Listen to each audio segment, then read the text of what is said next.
So once again, DNA, deoxyribonucleic acid, and you know RNA is ribonucleic acid. Now, we already told you that the DNA reads the genetic code, and the that the DNA contains the genetic code, and the RNA reads the genetic code. This is something that we've really learned a lot, because in deoxyribonucleic acid, remember it's a series of nucleic acids. In DNA we had adenine, thymine, cytosine, and guanine. A, T, C, G. Okay. Now, there's one difference. Now, we're going to try to explain to you RNA. Okay. Now, once again, there's a lot of really detailed things that happen with DNA, but we're just going to give you an overview here. Okay. So, all right, in RNA, okay, RNA, all we do in terms of the nucleic acids, ribonucleic acid, is we have uracil, U-R-A-C-I-L, uracil instead of thymine. Oh, okay. Uracil instead of thymine. So we still have adenine and cytosine and guanine, but instead of thymine, we have uracil. So the nucleic acids or the nucleotides, the nucleic acids of RNA, okay, we have adenine, that's an A. Now, it would ordinarily be, remember, at Golden Corral, A-T-C-G, but instead of T, we're going to put a U there for uracil. Oh, okay. Isn't that cool? Isn't that cool? And C and G, like Golden Corral, it stays the same. Oh, all right. Well, that's kind of nice. So now, let's come in here and let's look at this, okay? So, is this particular strand here, here's a double helix, okay? Here's a double helix, CG, GC, CG, TA, CG, and we can go all the way down the deal here, okay? Is this RNA or is this DNA? Well, it's really easy to tell. It's really easy to tell because this is DNA, because in DNA, we have thymine. So anytime you see a T, we know that it's DNA because it has thymine in there. Okay. So now let's look at this strand here. Now this is the ladder before it's been twisted for DNA. Okay. So how would we convert this over to RNA? Well, we would put a U in here. Okay. So everywhere there's a T, we put a U. So it's AU. Okay. AU. Okay. All right, you kind of remember that. The symbol for gold is AU. Okay, so we come out golden with RNA, AU. Okay, so if I were to ask you on a test, what is this? Is this RNA or is it DNA? You know right away it's RNA. Okay, you know right away it's RNA. Now, we're going to talk to you a little bit about, we're going to talk to you just very briefly about how RNA reads the DNA. Remember, that's the thing, okay? So I'm going to draw this great big structure up here, okay? I'm going to draw this great big structure, okay? I'm going to draw a double helix up. This DNA is strands of DNA. When we take DNA, it's called spooling the DNA because we have a little rod, a little nichrome rod here. And when we spool the DNA, it looks like thread. It looks like a little white thread. We pull it all out, and it just makes this long, long section of DNA. So this is why everybody's DNA is a little bit different. There's so many combinations of nucleotides, so many combinations of A and T and C and G that everybody's slightly different. So we've got this humongous set going on. Now remember, this is the double helix. The double helix is like taking a ladder and twisting it. Okay, and twisting it. But if you'll also remember, each one of these has 3 pairs of nucleic acids.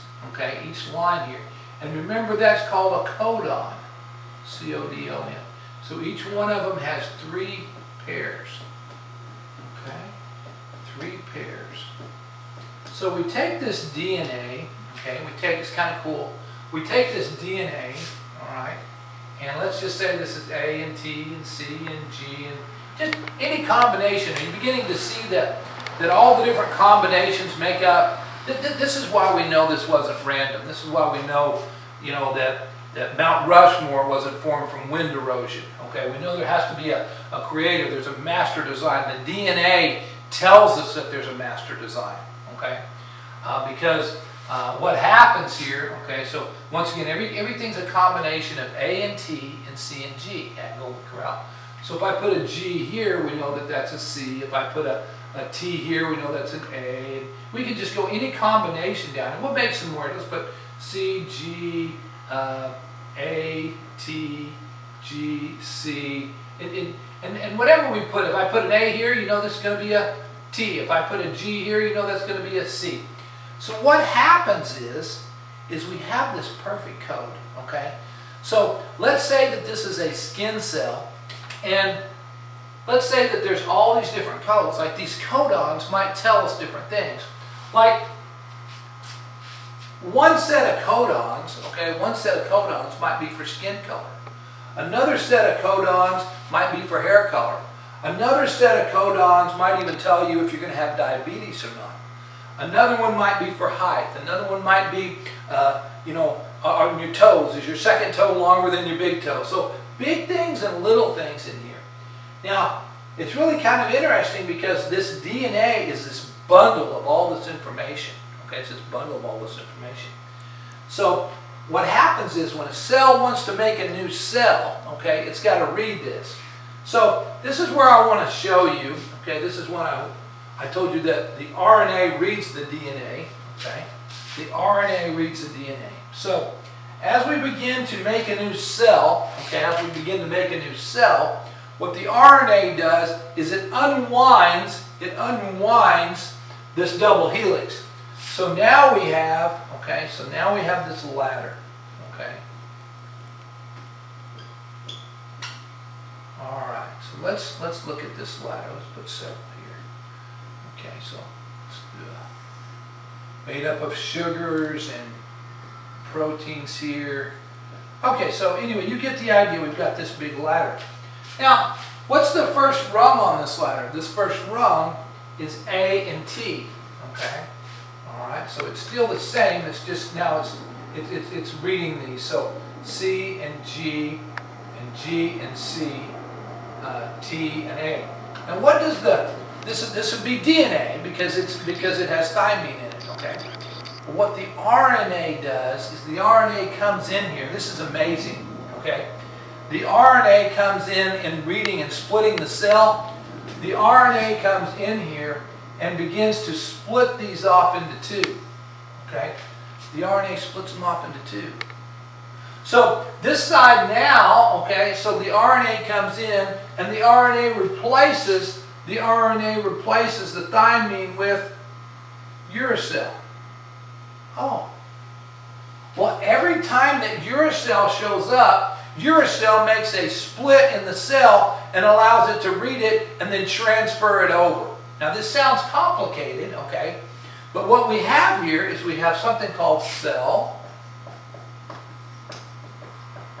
replication. Okay? Because in cell division, in mitosis that we're going to talk about coming up soon, okay, one cell, okay, is going to divide, okay, and it's going to make two cells. And those two cells are going to make four cells and so forth. But they've got to be exactly the same. So the RNA comes in and reads these. And every time that there's a U on there, okay, so let's show you how this works. So now we've got this cell separated into two, right? Well, what's happening is the cell is dividing. So now this is going to become one cell, and this is going to become the other cell. So all of a sudden, okay, we have what we call cell transcription. Okay, we have cell transcription. So here we go. Here's a combination of RNA. Okay, A, C, G, U, and let's just put some more here. Let's put a G, and let's put an